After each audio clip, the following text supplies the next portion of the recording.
Hi everyone, my name is Rainer, this is my channel Rainierbooks.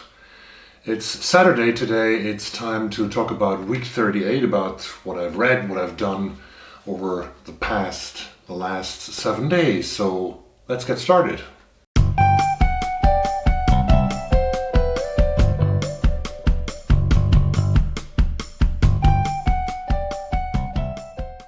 Well, week 38 is coming to an end. We number the weeks here in Sweden, so I don't know if you do that in the UK and the USA or in Australia, Canada, Australia, or New Zealand, wherever you are, or somewhere else.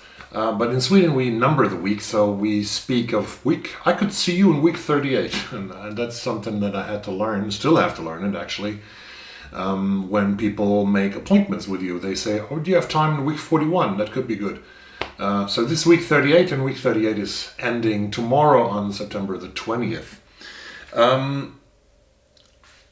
This is actually my birthday week. I got a year older on Wednesday. Thank you very much. And I have to show you a birthday present that I got from my daughters because they asked me, do you have to show that in your channel, they told me. And it's a beautiful bookmark. It's a beautiful bookmark they made by themselves. You see here it says Rainier on the front side, so to speak. On the back side it says books. So this is my channel, Rainierbooks. I somehow will think if I can sort of make a logo out of that as well. That would be good. But it's a beautiful present, so thank you very much, daughters. We are slowly moving into autumn here in Sweden. And still I do not leave my apartment that much because we still have a pandemic going on. And although part of the Swedish media seems to celebrate right now that the pandemic is about to end, there was even yesterday, there was a headline in the most serious or one of the most well-renowned Swedish newspapers, Dagens Nyheter, that the pandemic was about to end. Was already finished here, according to a Danish scientist, and I really thought that headline was very, very misleading and very dangerous because some people will only read headlines in newspapers. You know, they tell their neighbors, their friends, their relatives, it's over, I read it in the newspaper. So this is, I think, not very responsible, especially when you see that the COVID-19 is rising in Germany again with over 2,000 new infections from yesterday to today. And then we have even far higher numbers in France with 8,000, I think, and in Spain with more than 20,000 new infections per day this week.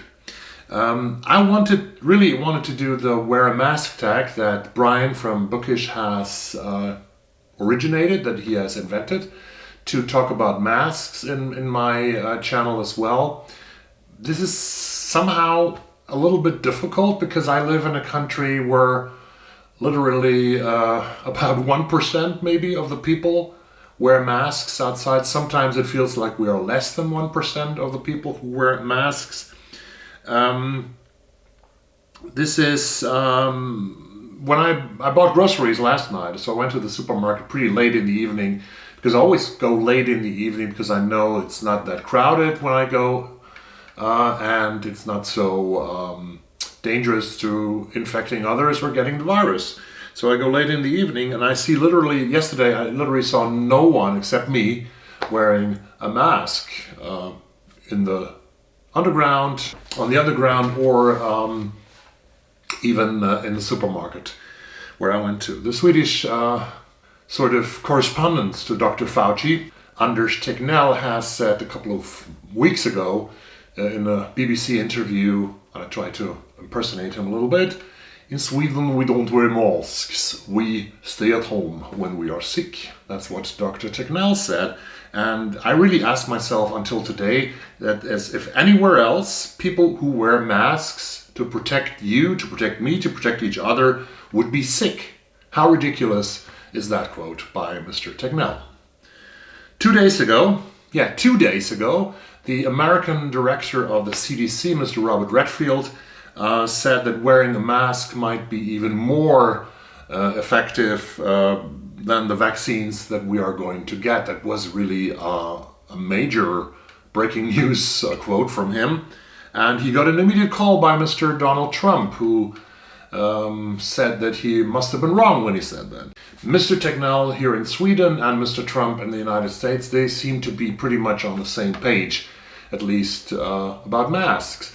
And both of them have said that people are not able to handle masks in a right and proper way, and that masks might be more dangerous to the public than not wearing masks. Both claim that people are unable to use them because they always touch their masks. I wear masks whenever I go into buildings, and I can say that I almost never touch my mask. I don't know how you do it. Please write it down in the comments below. The election campaign in the United States is obviously coming to an end, or it's moving on the goal. How do you call that? It's moving on in the last round. We're in the corner where you are slowly approaching or fastly approaching the goal. 45 days to go. And I would like to ask one of my American friends today to register to vote and to tell anyone else that they know, the neighbors, the friends, the relatives, to go out and vote on November the 3rd, or do it pre-election by mail, because it's so important. I saw that Sarah from Hardcover Hearts made an appeal like that on her Twitter account, and I loved it, and I think we should all say that people are going to vote. Last night we heard about the death of Ruth Bader Ginsburg, who was 87 years old. Like my mother when she died this summer. Ruth Bader Ginsburg was also born in 1933. She was the Supreme Court judge for the United States, and now I think we are in a position where the government in the United States is going to try as soon as possible to replace Ginsburg with a right-wing, young right-wing judge, probably male, probably white, and to sort of be able to have the Supreme Court in their power for the next 25 to 35 years. And reportedly, Ms. Ginsburg said before she passed away that one of her last wishes is that she didn't want to be replaced before the election, but we have no influence on that. We have to hope that it's going to be like that, because otherwise I think that issues like gay marriage, like abortion, like environmental protection might be at great risk in the US. In Europe, and that's the last thing about what happened in the week that is behind us, in Europe we struggle with how to help the 20,000 refugees that became homeless after the horrible fire in the refugee camp of Moria in Greece. And except for my native Germany, who has committed to take 1,200 of those refugees, no other European country, to my knowledge, has said that they would welcome a part of those 20,000 people. And I think Europe should and has to do better than that. But now we're coming to books, finally. And concerning books, two of the most prestigious book awards went a step ahead last week. And one of them was, of course, the Booker Prize that announced its shortlist on Tuesday, September the 15th. And that was a big sensation that Hilary Mantel and the Mirror and the Light didn't make it.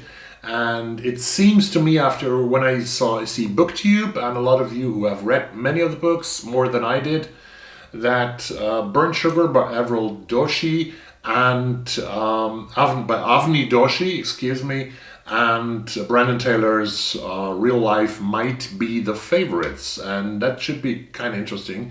Who's going to win it? We have 4 authors of color, and we have 2 white authors in the final, so to speak, on the shortlist.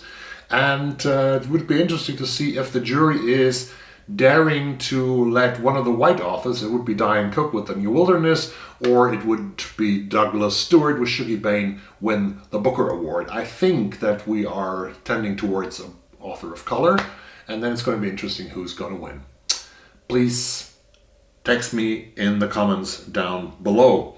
Then we had the National Book Award in the United States with 5, not 1, not 2, not 3, not 4, but 5 long lists this week. Young people came on my birthday on Wednesday. We had not only young people, we had also the International Literature in Translation. We had poetry, we had non-fiction, and yesterday we got the fiction long list, which I will make a unique video about. But also on the other long lists, especially I think the long list for young people. I love that one. I think I will do a video where I just read the blurbs of the titles to show you how diverse this list for young people's literature is. And maybe I do a third video about long lists and where I combine a little bit the titles that interest me, that are interesting to me on the literature and translation and on the nonfiction long list. I won't talk about poetry because I'm really not into poetry enough to say anything reasonable about that.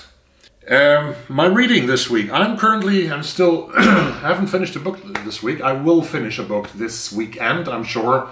I will finish Michelle Good's Five Little Indians, that is nominated on the long list for the Scotiabank Giller Prize in Canada, about 5 young First Nation people in Canada who have been in a residential school in the 1960s, somewhere close to Vancouver, I guess, in British Columbia. It doesn't say exactly where it was, but all of those 5 people are coming to Vancouver and try to start a life after the traumatic experiences that they had in the residential schools. And it goes like this, you know.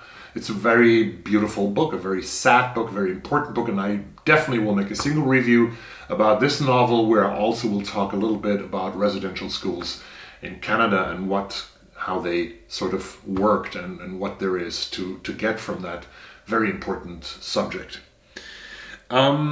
The library texted me this week, a library in the Stockholm City Library, which has 49 branches all over town, and you know I order my books in the central system, the internet system, and then they deliver the books that I want to my local library in Fruengen, which is 2 underground stops from here. And they texted me to pick up 4 books this week, and I'm going to show them. I picked up Nervous Conditions by Tsitsi Dangarembga, which is, I think, an important read if you want to read This Mournable Body, which is also shortlisted for the Booker Prize and which might win the Booker Prize as well. I'm going to say that because that would be a very political decision, and to give it to Dangarembga, who's in trouble in her native country of Zimbabwe right now because she has protested against the government. This is the first part of the trilogy, Nervous Conditions, written in 1988.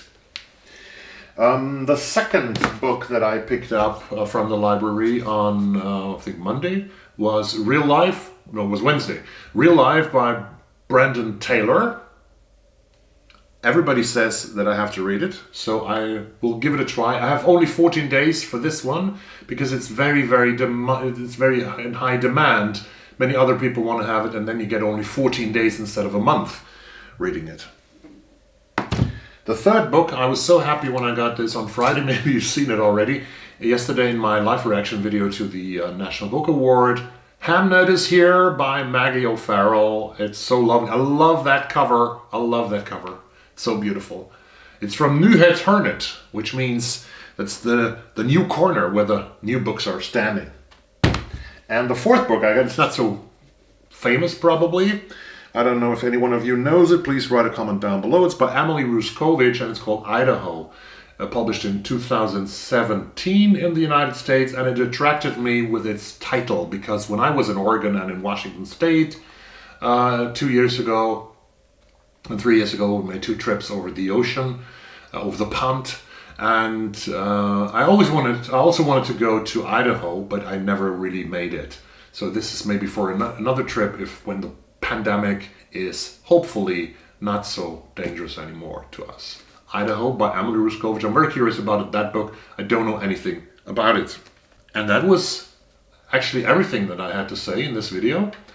So you know what I'm going to do. I ordered some books. I have to guiltily admit that I started buying books again, and I will tell you which books in my next video, which is about the National Book Award long list.